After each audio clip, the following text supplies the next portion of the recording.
세계 최강의 인재들이 유대인인 이유는 무엇일까? 어느 유대인이 아들을 예루살렘의 학교에 입학시켰다. 그는 아들이 공부를 하는 동안 병이 들었다. 죽음을 앞두고 유서를 썼는데 거기에는 전 재산을 노예에게 물려주되 아들이 원하는 것 한 가지는 꼭 들어주라는 내용이 적혀 있었다. 아들은 아버지의 장례를 치른 다음 랍비를 찾아갔다. 그리고 불평하면서 물었다. 왜 아버지는 저에게 재산을 물려주지 않았을까요? 랍비가 대답했다. 아버지는 자네를 진심으로 사랑하셨네. 아들이 고개를 갸웃거리자 랍비는 이렇게 설명했다. 아버지가 유서에 그렇게 쓴 이유는 노예가 전 재산을 가지고 도망가거나 심지어 당신이 죽은 사실조차 자네에게 전해주지 않을지도 모른다고 생각했기 때문이네. 그래서 노예에게 전 재산을 주셨지. 그러면 노예가 기뻐서 자네에게 달려가 모든 사실을 알릴 것 아닌가? 아들이 말했다. 그게 저랑 무슨 상관이 있습니까? 랍비가 대답했다. 노예의 재산은 모두 주인 소유라는 것을 모르는가? 아버지는 자네가 원하는 것 한 가지는 꼭 들어주라고 유서에서 분명하게 말씀하셨네. 전 세계에 흩어져 사는 유대인은 모두 1,500만 명 정도라고 한다. 전 세계 인구 대비 0.25%에 지나지 않는다. 그렇지만 유대인들은 그동안 수많은 창조적 인재를 길러냈고 그 인재들이 세계의 역사를 움직여왔다. 이를 단적으로 보여주는 예가 있다. 1901년 노벨상이 시작된 이래 유대 민족은 가장 많은 수상자를 배출했다. 유대인인 노벨상 수상자는 경제학, 의학, 물리학, 화학, 문학 분야 등 역사상 유명한 유대인들이 너무 많아 일일이 거론하기조차 힘들다. 인류사에 큰 발자취를 남긴 인물들이 대부분 유대인이라는 사실이 경이롭게 느껴진다. 하지만 더 놀라운 점은 이처럼 막강한 유대인 파워가 과거의 일이 아니라 현재도 여전히 진행 중이라는 사실이다. 미국은 정치, 경제, 문화 등에서 유대인들의 손길이 닿지 않는 곳이 없다고 해도 틀린 말이 아니다. 이와 같은 상황은 미국뿐만 아니라 러시아에서도 비슷하게 나타나고 있다. 이렇게 세계 최강의 인재들을 키운 것은 유대식 가정교육을 몸소 실천한 그들의 부모였다. 자, 이제부터 유대식 가정교육이 어떻게 아이의 미래와 민족의 미래를 바꿀 수 있었는지 살펴보자. 탈무드를 모르면 비밀을 알 수 없다. 3명의 랍비가 팔레스타인으로 교육 사찰을 떠났다. 그들은 선생님이 없는 지역에 이르러 주민들에게 말했다. 이 도시를 지키는 사람을 보고 싶소. 그러자 그들은 군대의 호위병을 데려왔다. 랍비가 말했다.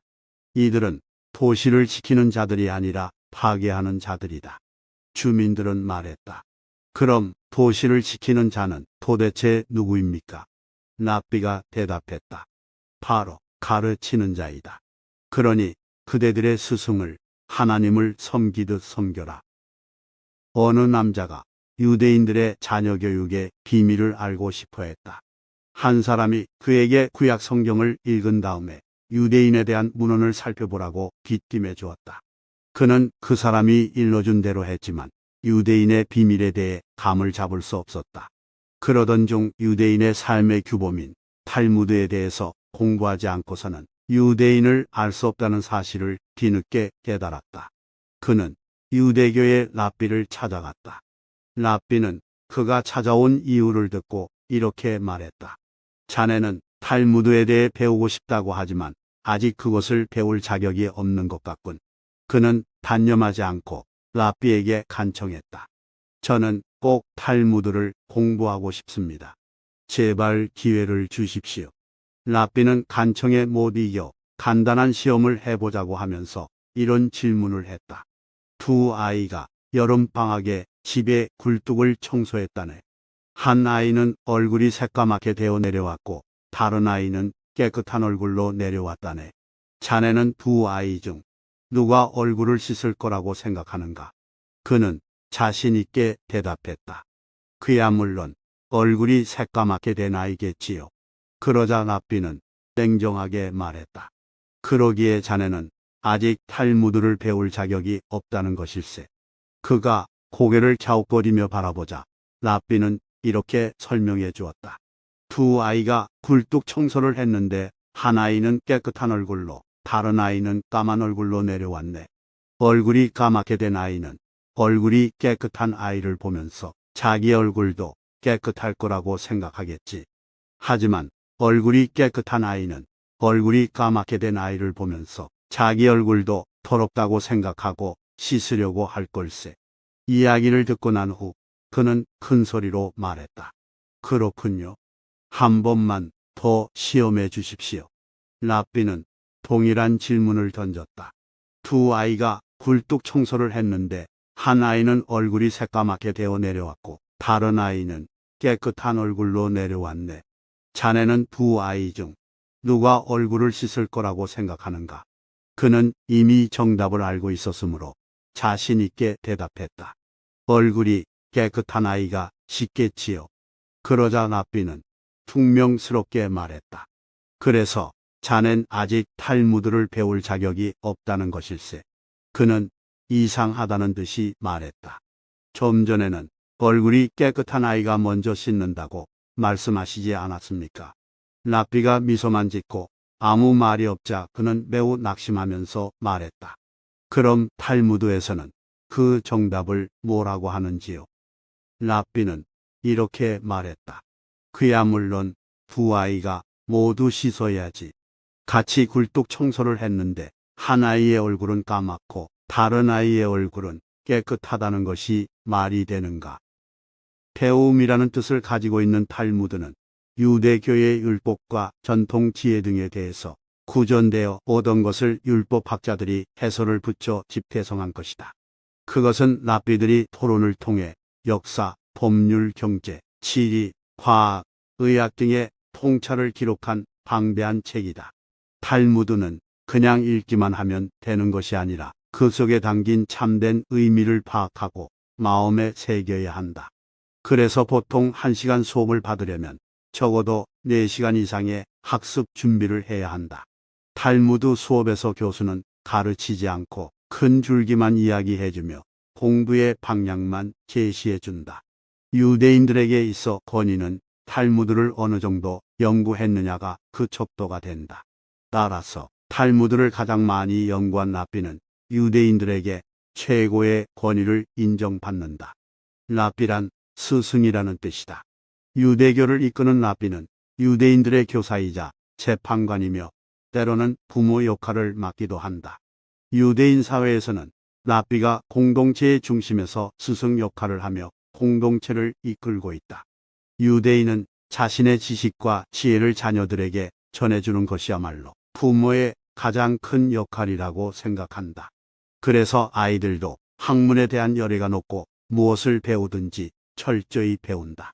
유대인들이 노벨상 등 여러 분야에서 특출한 인재를 많이 배출하는 이유는 유대인 부모들의 이런 전통적인 교육법에 그 비밀이 담겨 있다고 할 것이다.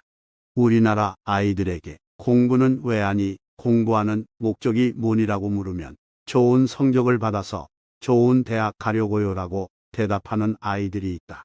이렇게 말하는 아이는 그나마 솔직한 편이다.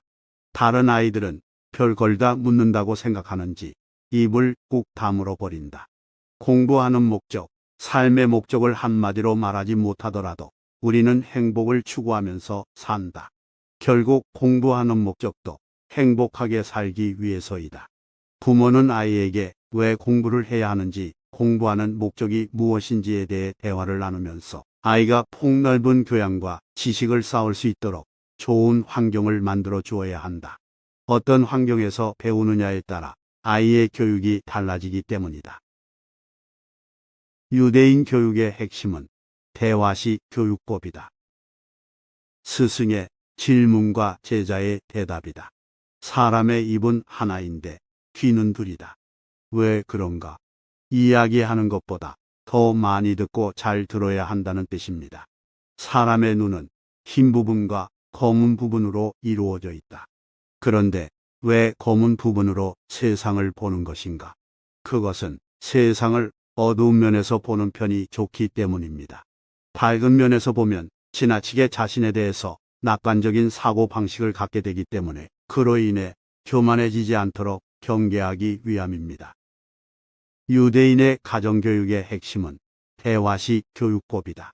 유대인 부모는 아이를 가르쳐야 할 대상이 아닌 동등한 인격체로 생각한다. 그래서 어른과 똑같이 아이들과도 토론을 즐긴다. 이런 대화식 교육이 가능한 것은 자녀에 대한 사랑이 있고 자녀 안에 하나님이 역사하고 계시다는 것을 믿기 때문이다. 이런 대화식 교육법은 부모에게 인내와 절제력을 요구하지만 아이의 생각하는 힘을 키워주는 데는 이만한 것이 없다. 대화식 교육은 아이에게 논리적 사고를 할 수 있는 바탕을 길러주고 나아가 자신의 의견을 당당하게 말할 수 있는 자신감을 키워준다. 학교에서도 마찬가지다. 유대인들의 교육 과정은 아이들의 인성과 창의력, 지혜를 개발하는 데 중점을 두고 있다. 아이들은 자유로운 분위기에서 대화를 나누며 문제의 핵심에 접근하고 창의적인 해결 방안을 내놓기도 한다. 여기에는 누가 옳고 누가 그른 것이 없기 때문에 아이들은 논리적인 사고력을 마음껏 키워나갈 수 있다. 교사는 아이들에게 질문할 때 단순한 지식을 묻거나 정답 맞히기식 질문을 하지 않는다. 아이들이 고정관념에서 벗어날 수 있도록 왜 그럴까에 초점을 맞춰 질문하는데 그것은 아이들에게 합당한 이유와 근거를 말하도록 유도하기 위한 것이다. 예를 들어 이런 질문들이다. 사람들은 눈치를 많이 보는데 왜 그럴까? 물에 빠진 사람을 보았는데 수영을 못한다면 어떻게 해야 할까? 아이들은 이런 질문을 받으면 스스럼 없이 자신의 생각을 말한다. 유대인들은 어릴 때부터 이런 대화식 교육을 받기 때문에 기존의 통념에 구애받지 않는다. 생각의 범위를 제한하지 않고 자유롭게 대화하는 교육은 창의성 높은 인재를 배출해내는 바탕이 되었다. 아이가 무언가 질문을 하면 아이가 더 대화하고 싶은 흥미를 갖도록 해주어야 한다. 어른에게는 당연한 일들도 아이의 눈에는 당연하지 않기 때문에 왜라는 질문이 나오고 아이가 논리적으로 생각하려는 것이 왜라는 질문으로 나타나는 것이다. 아이가 질문을 하면 칭찬을 해주고 아이와 차근차근 대화를 풀어나가는 게 좋다. 아이의 의문에 모두 정확하게 대답해 주어야 한다는 것이 아니다. 아이와 대화를 나누면서 아이가 점차 논리적인 사고를 할 수 있게 도와주라는 것이다. 논리적인 사고력을 제대로 키우지 못한 아이는 어른이 되어서 많은 어려움을 겪는다. 가령 의사결정을 제대로 못하거나 문제 해결력이 뒤떨어지거나 갈등이 생겼을 때 해결책을 찾지 못하게 된다. 아이가 그런 사람이 되지 않기를 바란다면 어렸을 적부터 꾸준히 대화를 하면서 자신의 생각을 당당하게 말할 수 있도록 해주어야 한다. 말 없는 아이는 잘 배울 수 없다. 제자가 존경하는 스승과 대화를 나누고 있었다. 경건한 자가 사람들에게 올바르게 살도록 강건하지 않는 것은 무슨 까닭입니까? 스승이 말했다. 그들은 항시 착한 일을 행하고 올바르게 살도록 사람들에게 권하고 있지 않느냐? 제자가 말했다. 그러나 악한 자가 사람들이 악한 짓을 하도록 유혹하는 쪽이 훨씬 강한 힘을 가지고 있으며 또 사람들이 악한 것을 하도록 깨어 패거리를 늘리고자 우리보다도 더욱 열심히 하고 있습니다. 스승이 말했다. 올바른 일을 행하고 있는 사람은 혼자 걷기를 두려워하지 않는 법이다. 그러나 나쁜 짓을 하는 자는 혼자 걷기를 두려워하기 때문이지. 우리나라의 부모들은 아이가 얌전하다는 말을 들으면 착하다, 예의 바르다 등의 평가를 듣는 것이라 여긴다. 부모나 교사는 얌전한 아이는 말을 잘 듣고 야단을 칠 일이 별로 없다고 생각한다. 사실 얌전한 아이는 저학년 때에는 학교에서 내주는 과제를 불평 없이 하고 공부도 시키는 대로 하기 때문에 칭찬을 듣는 일이 많다. 하지만 고학년이 되면 학습 의욕이 떨어지고 능력을 제대로 발휘하지 못하는 경우가 종종 있다. 우리나라 학생들은 어릴 때는 궁금한 것이 있으면 질문을 많이 하지만 고학년이 되면 거의 질문을 하지 않는다. 의문이 있어도 질문을 하지 않고 넘어간다. 그저 정답 맞추기에 급급할 뿐이다. 그러나 유대인 부모는 아이가 말수가 적고 얌전하면 자발성이나 사회성이 떨어지는 것으로 본다. 아이가 자기 생각을 말로 잘 표현하지 못하는 것은 배우려는 자세가 부족하다고 판단하는 것이다. 유대의 속담 중에는 말 없는 아이는 잘 배울 수 없다는 말이 있으며, 탈무드에는 침묵하는 것은 배우는 것을 거부하는 것이다라는 말이 나온다. 유대인들의 학습 방식은 질문과 토론이기 때문에 자신의 생각을 논리적으로 분명하게 말하지 못하면 배우는데 큰 어려움을 겪는다. 유대인들은 두 사람이 함께 앉아서 어떤 주제를 놓고 토론하고 분석하는 일이 생활화되어 있다. 계속되는 대화에서 질문을 하려면 생각을 해야 하기 때문에 자연스럽게 공부가 되는 것이다. 그러면서 어떤 일이나 현상에는 수많은 관점이 존재한다는 것을 배운다. 어릴 때부터 대화를 하면서 성장하는 유대인 아이들은 부모와 교사에게 서슴없이 질문을 하고 그 과정에서 공부에 재미를 붙이고 배운 것을 어떻게 활용할 것인지를 생각한다. 정답을 맞히는데 집중하는 것이 아니라 학습 과정을 완전히 이해하는 데 목적이 있다. 다양성과 창의성이 중요해지는 세상에서 사람들과의 대화나 토론을 통해서 논리적으로 분석하고 사고하는 능력을 가다듬는 것은 큰 도움이 된다. 이처럼 유대의 부모와 교사는 아이들이 호기심을 갖고 질문을 하면서 탐구 정신을 기르도록 신경을 쓴다. 이런 교육 환경에서 자라기 때문에 유대인들은 어른이 되어 사회생활을 할 때에도 자신의 의견을 제대로 전달하지 못해 어려움을 겪는 경우가 거의 없다. 스스로 공부하고 남의 말에 귀를 기울이며 책을 읽고 토론하는 것은 굉장히 멋진 일이다. 아이가 어릴 때부터 집에서 자주 토론해보자. 서로 엇갈린 의견을 자유롭게 교환하는 것이 습관이 되면 아이는 토론하는 일에 흥미를 가지게 될 것이다. 아이의 사고력을 자극하되 부모의 사고를 강요하지 말고 아이 스스로 분석하고 의사표현의 능력을 키워주는 데 중점을 두자. 그러면 아이는 가정에서 존중받으며 자기 생각을 형성해 가게 된다. 생각을 말로 표현하다 보면 확고한 자아 정체성이 길러진다. 또한 토론이란 타인의 인격이나 자존심을 무시하는 것이 아니라 사실에 근거해서 상대와 의견을 주고받는 것임을 알게 될 것이다.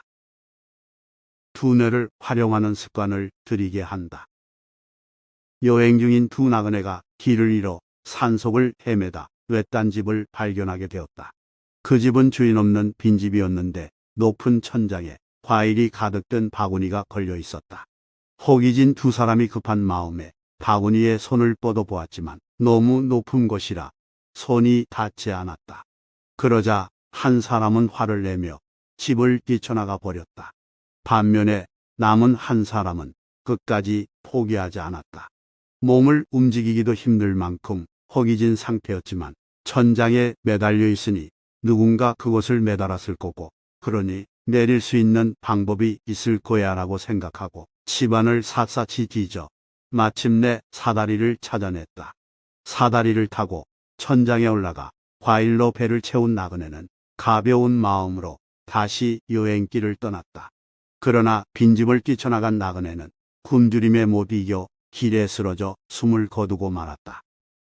어려운 상황에 부딪혔을 때 사다리를 한 칸씩 올라가 과일을 손에 넣듯이 유대인들은 어려서부터 문제를 스스로 해결해 나가는 태도를 배운다.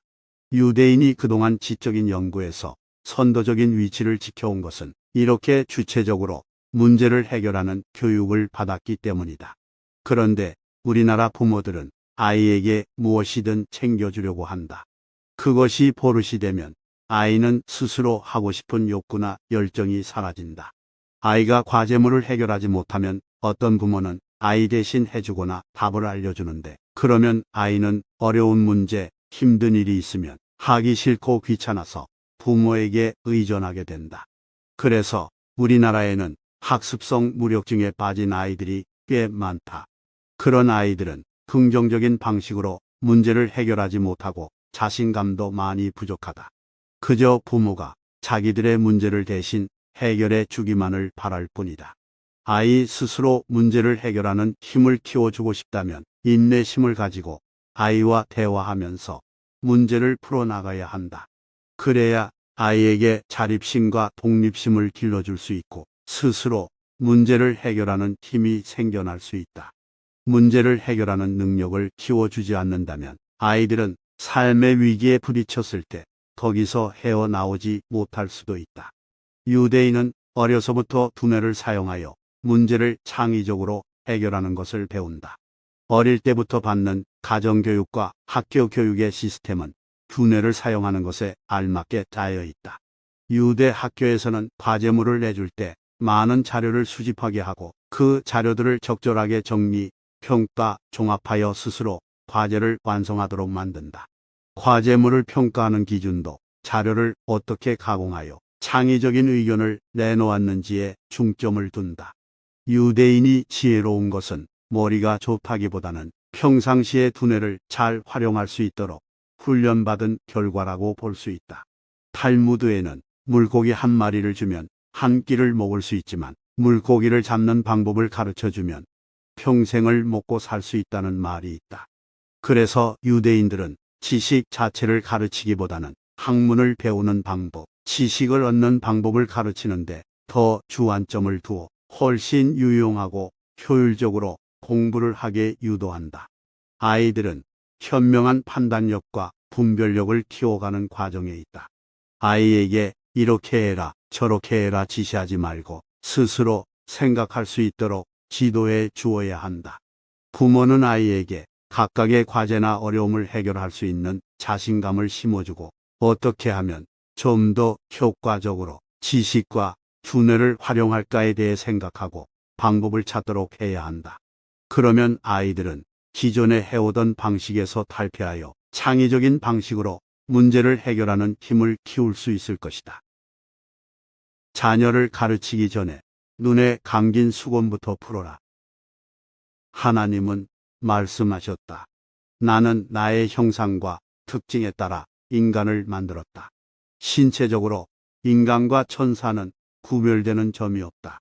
하지만 인간은 동물과 마찬가지로 출산을 한다. 만약 내가 창조한 인간이 동물과 같다면 그들은 영원히 살지 않고 죽을 것이다. 만약 내가 창조한 인간이 천사와 차이가 없다면 그들은 영원히 살 것이다. 따라서 나는 동물과 천사의 두 가지 특징을 섞어서 인간을 만들었다. 만약 그들이 죄를 범한다면 죽을 것이고 그들이 죽는다면 내세에서 영원히 살 것이다. 우리의 몸은 하나님의 걸작이며 이는 하나님의 무한한 미덕과 무궁한 지혜를 보여준다. 모든 사람은 서로 다른 개성을 가지고 있는데 이는 인간이 미덕과 지혜로 기적을 만들어내는 존재임을 보여주고 하나님의 위대함을 증명해준다. 아이의 개성을 인정하지 않고 존중하지 않는 부모는 남들이 교육하는 것은 모두 따라해야 불안감을 떨쳐낼 수 있다고 생각한다. 그래서 월요일부터 토요일까지 학습 시간표를 빽빽하게 짠 다음에 이 학원 저 학원으로 끌고 다니면서 아이의 학습을 통제한다. 이런 식으로 부모가 내 아이는 뭐든지 잘해야 한다는 중압감에 시달리면 아이의 경쟁심을 계속해서 부추기게 되고 결국 아이는 다른 사람보다 앞서야만 부모에게 인정받을 수 있다고 생각하게 된다. 반면에 지혜로운 부모는 아이들을 경쟁적인 환경으로 몰아넣지 않는다. 그들은 아이를 키울 때 아이의 개성을 인정하는 마음을 가지고 있다. 그래서 자신의 아이를 다른 아이들과 비교하지 않으며 내 아이가 다른 아이들보다 뒤처진다는 시각으로 보지도 않는다. 그 누구보다 아끼는 자식이라면 더욱더 아이의 개성을 인정해 주어야 한다. 개성을 존중하라고 해서 부모 마음대로 아무렇게나 길러도 좋다는 말이 아니다. 자녀 교육에는 정해진 정답이 없으니 아이의 개성에 맞는 교육 방식을 찾기 위해서 더욱 노력해야 한다는 말이다. 아이가 좋아하는 일이 있어서 스스로 하고 싶다는 마음이 들어야 재능도 키울 수 있다. 요즘 사회에서는 어느 한 가지 분야에서 독창적인 생각이나 탁월한 능력을 지닌 사람을 요구하고 있다. 앞으로는 더더욱 전문성과 개성을 가장 중요하게 생각하는 시대가 될 것이다. 유대의 속담에는 100명의 유대인이 있다면 100개의 의견이 있다는 말이 있다. 이 말은 모든 인간은 저마다 개성이 있는 존재라는 것을 의미한다. 모든 아이에게는 저마다의 개성과 소질이 있다. 아이들을 일률적인 잣대로 평가하지 말고 각자 타고난 개성에 따라 긴 안목으로 지켜봐야 한다. 다른 사람과 뭔가 다른 뚜렷한 개성을 지니고 성장하는 것이야말로 아이의 좋은 장래를 위해 복된 일이다. 또한 저마다 남과 다른 능력을 지니고 있다면 모든 인간은 서로의 능력을 인정하고 존중하며 함께 살아갈 수 있다. 이것이 바로 유대인 부모들이 기본적으로 가지고 있는 교육에 대한 생각이다. 그들은 아이들의 배움과 성장을 돕는 데 있어서 아이들 각자에게 맞는 양육법에 관심을 기울인다. 탈무드는 자녀를 가르치기 전에 눈에 감긴 수건부터 풀어라라고 조언한다. 많은 부모들이 아이의 특성과 개성을 무시한 채 부모의 기대와 바람만 앞세우는 경향이 있음을 지적한 말이다. 이렇게 엇나간 부모의 사랑처럼 애처로워 보이는 것도 없다. 유대인 부모들은 하나님이 자녀들에게 남과 다른 달란트를 주신 것을 믿는다. 그래서 자녀가 하나님이 택한 사람처럼 살고 하나님이 주신 달란트를 최대한 살려서 행복하게 살기를 바란다. 때문에 유대인 부모는 하나님의 말씀을 새기고 그 말씀대로 사는 것을 교육의 최우선 목표로 삼는다. 아이에게는 자기만의 개성이 있고 그 개성에 좋고 나쁨은 없다. 각기 다른 개성은 그 아이만의 매력이므로 자신의 개성을 소중히 여기도록 배려해 주어야 한다. 부모가 아이의 개성을 존중하면 아이는 자기의 개성을 더 발휘하려고 노력할 것이다. 이상이 없는 교육은 미래가 없는 현재와 같다. 어떤 마을 사람들이 랍비에게 열심히 공부만 하는 아이를 이렇게 소개했다. 이 아이는 어찌나 열심히 공부를 하는지 밥 먹을 때도 책을 읽고 잠자기 전에도 책을 본다고 합니다.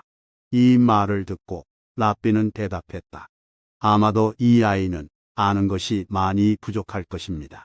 랍비의 말을 들은 마을 사람들이 그 이유를 묻자 랍비는 이렇게 말했다. 책만 읽고 생각할 시간을 못 가지니 어찌 아는 것이 있겠습니까? 유대인 가정에서는 안식일에 가족이 한자리에 모여 성경이나 탈무드를 통해 신선한 생활의 지혜를 배운다. 유대인 부모는 민족의 지혜를 읽게 하고 이야기를 들려준다. 아이들은 부모의 이야기를 들으면서 생각하는 힘을 기른다. 뇌 생리학에서는 뇌세포를 활성화시키는 방법은 뇌를 여러 방법으로 자주 사용하는 것이라고 한다. 유대인 부모처럼 매일 이야기를 들려주고 생각하는 시간을 갖게 하는 것은 매우 좋은 방법이다. 의식적으로 뇌를 사용하여 뇌세포가 활성화되고 뇌 근육이 단련되면 뇌가 좋아진다. 특히 아이들에게 권장할 만한 뇌세포 활성화 방법은 부모에게 이야기를 들은 후에 머릿속으로 스토리를 다시 전개해 보거나 또 다른 스토리로 연상해 나가는 것이다. 연상을 하게 되면 신경세포가 서로 연결되어 발상력이 생겨난다. 또한 이렇게 한 가지에 몰두하여 생각을 하면 자연스럽게 집중력도 길러진다. 아이들에게 어릴 적부터 이런 교육을 하면 성장하면서 창의적으로 생각하는 좋은 습관이 된다. 유대인 중에 유난히 독창적인 업적을 남긴 사람들이 많은 것은 그들이 생각하는 힘을 강조한 교육 때문일 것이다. 유대인들은 이상이 없는 교육은 미래가 없는 현재와 같다는 교육관을 가지고 있다. 유대인의 이상은 신이 축복하는 세상을 만드는 것이다. 그래서 유대인은 좋은 세상을 만드는 것이 곧 신의 정의를 행하는 것이라고 생각한다. 그들은 신이 축복하는 좋은 세상을 만들기 위해 자녀들에게 그런 이상을 추구하도록 가르친다. 부모에게 이 세상을 보다 나은 것으로 만들어야 한다는 가르침을 어려서부터 수없이 되풀이해 듣고 성장한 까닭에 유대인들 중에는 세상을 개혁한 사람들이 많이 배출되었다. 그들은 축복받기를 원한다면 축복을 내리시는 하나님이 나를 인정하게 해야 한다는 가르침을 잊지 않는다. 아이 스스로 이야기의 교훈을 생각하게 한다. 어떤 상인이 도시로 물건을 사러 갔다. 며칠 후에 할인 판매가 있다는 사실을 알고 그는 그때까지 기다렸다가 물건을 사서 가기로 했다. 그는 많은 돈을 가지고 있었기 때문에 그것을 도둑맞을까봐 불안했다. 그는 조용한 곳으로 가서 그 돈을 전부 땅에 묻었다. 그런데 다음 날 그곳에 가보니 돈이 없어졌다. 아무리 생각해 보아도 알 수 없는 일이었다. 그가 돈을 땅속에 묻는 것을 본 사람은 아무도 없었으므로 어떻게 해서 돈이 없어졌는지 알 수가 없었다. 주위를 둘러보니 거기서 가까운 곳에 집 한 채가 있었다. 그는 그 집의 벽에 구멍이 뚫려 있는 것을 발견했다. 그래서 그는 그 집에 살고 있는 사람이 구멍을 통해서 자기가 돈을 땅에 묻는 것을 몰래 보고 있다가 후에 꺼내간 것이라고 생각했다. 상인은 그 집에 살고 있는 사람을 만나서 이렇게 말했다. 댁은 도시에 살고 계시니까 머리가 영리하시겠군요. 제게 지혜를 좀 빌려주십시오. 전 물건을 사려고 이 도시에 왔는데 돈이 든 자루를 2개 가지고 왔습니다. 한 자루에는 은하 500개가 들어있고 다른 자루에는 은하 800개가 들어있습니다. 저는 작은 자루를 남몰래 어느 곳에 묻어 두었습니다. 그런데 나머지 큰 자루도 땅 속에 묻어 두는 것이 좋겠습니까? 아니면 믿을 만한 사람에게 맡기는 것이 좋겠습니까? 그 집에 살고 있는 사람이 말했다. 나라면 아무도 믿지 않겠소. 먼저 작은 자루를 묻어둔 곳에 함께 묻어두겠소.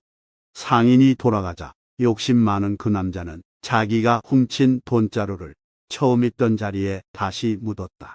상인은 그것을 지켜보고 있다가 자기의 은하가 들어있는 자루를 무사히 찾아갔다.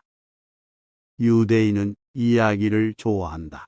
구약 성경이나 탈무드에는 오랜 역사와 전통이 빚어낸 어마어마하게 많은 이야기가 담겨 있다. 유대인 부모는 시간 날 때마다 아이에게 이런 이야기들을 들려주는데 거기에는 반드시 마음에 새겨야 할 교훈이 포함되어 있다. 유대인 부모는 탈무드에 있는 이야기를 들려주면서 아이들이 사고력을 기를 수 있도록 유도한다. 만약에 머리가 둘인 아기가 태어난다면 이 아기는 2사람인가 아니면 1사람인가? 아이들은 이런 질문을 듣고 갖가지 대답을 한다. 유대인 부모는 아이들의 대답을 잠자코 듣고 있다가 탈무드에서는 어떻게 말하는지 알려준다. 뜨거운 물을 한쪽 머리에 부었을 때 양쪽 다 비명을 지르면 1사람이고 한쪽만 비명을 지르면 2사람이다. 그러면서 부모는 이 이야기를 통해 세계 여러 지역에 흩어져 사는 유대인들 중에 고통을 받거나 어려움에 처한 사람이 있다는 소식을 들었을 때 함께 고통을 느끼면 유대인이고 그렇지 않으면 유대인이 아니라는 교훈을 아이들 마음에 심어준다. 유대인들은 단 한 가지의 정답을 찾아내는데 의미를 두지 않는다. 이야기 하나를 듣더라도 다양한 생각을 해보고 거기에서 삶의 지침으로 삼을 만한 교훈을 얻으려고 한다. 유대인들은 많은 이야기를 듣고 자라면서 환경에 굴복당하지 않고 주도적인 삶을 살기 위해서는 내면의 성장이 필요하다는 것을 실감한다. 그래서 과거에 일어났던 일에서 교훈을 찾아내고 실수와 실패를 통해서 배우고 그것을 자기만의 가치 있는 자산으로 삼는다. 또한 자신의 상식과 통념을 검증해 보면서 올바른 지식과 지혜로 바꿔나간다. 지혜로워야 지식도 제대로 활용할 수 있다. 크게 장사를 하는 어느 상인이 짐을 가득 실은 여러 대의 마차를 이끌고 여행을 하고 있었다. 그런데 눈이 내리기 시작하여 광야는 금방 눈에 덮였고 마차들은 눈길 속에서 길을 잃었다. 상인은 마을로 가는 길을 잃어 숲속으로 들어섰고 실컷 고생한 끝에 가까스로 마을로 가는 길을 찾아낼 수 있었다. 그때 상인은 깊은 한숨을 쉬며 한탄했다. 그러자 상인 옆에 앉아있던 마차꾼이 물었다. 길을 찾았는데 왜 그리 한탄을 하십니까? 상인이 말했다. 나는 지금까지 길을 잃었던 적이 여러 번 있었네. 그때마다 고생 끝에 바른 길로 되돌아가야 했지. 마차를 한 대밖에 몰지 않는 자네는 아마 잘 이해하지 못할 거야. 마차 한 대가 길 위에 남기는 바퀴 자국은 바람이나 눈으로 금방 지워지네. 그러나 이렇게 무거운 짐을 실은 여러 대의 마차가 길을 잘못 들면 바퀴 자국이 깊게 날 것이 아닌가. 그러면 앞으로 또 얼마나 많은 마차가 그것이 바른 길인 줄 알고 내 바퀴 자국을 따라오다가 길을 잘못 들 것인가. 가르치다와 이끈다의 의미는 사뭇 다르다. 가르친다는 것은 지식이나 기능, 이치 따위를 수동적으로 배우려는 사람에게 익히게 하는 것이지만, 이끈다는 것은 상대방으로 하여금 스스로 생각하고 이해한 다음에 목적하는 곳으로 따라오게 하는 것이다. 유대인은 가르치기보다는 이끄는 태도를 존중한다. 많은 지식과 판단력을 갖춘 사람의 사회적 책임은 막중하다. 유대 사회에서도 탈무드에 정통한 사람에게는 막중한 책임이 주어진다. 그에게는 탈무드의 정신을 존중하는 것이 요구되고 지적인 대화로 사람들을 이끌어야 하는 책임이 부여된다. 지적인 대화가 가능하려면 지식과 지혜를 모두 갖추어야 한다. 지식과 지혜는 비슷한 것 같으면서도 크게 다르다. 지식은 어떤 대상에 대하여 배우거나 실천을 통하여 알게 된 명확한 인식이나 이해다. 지혜는 사물의 이치를 빨리 깨닫고 사물을 정확하게 처리하는 정신적 능력이다. 따라서 지식과 지혜를 모두 갖춘 사람은 박식하면서 현명하고 슬기롭게 판단할 수 있는 능력을 가지고 있다.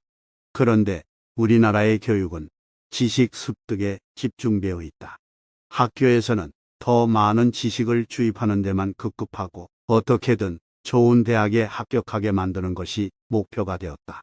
문제는 이렇게 가르치는 지식은 자신의 것이 되기 어렵다는 점이다.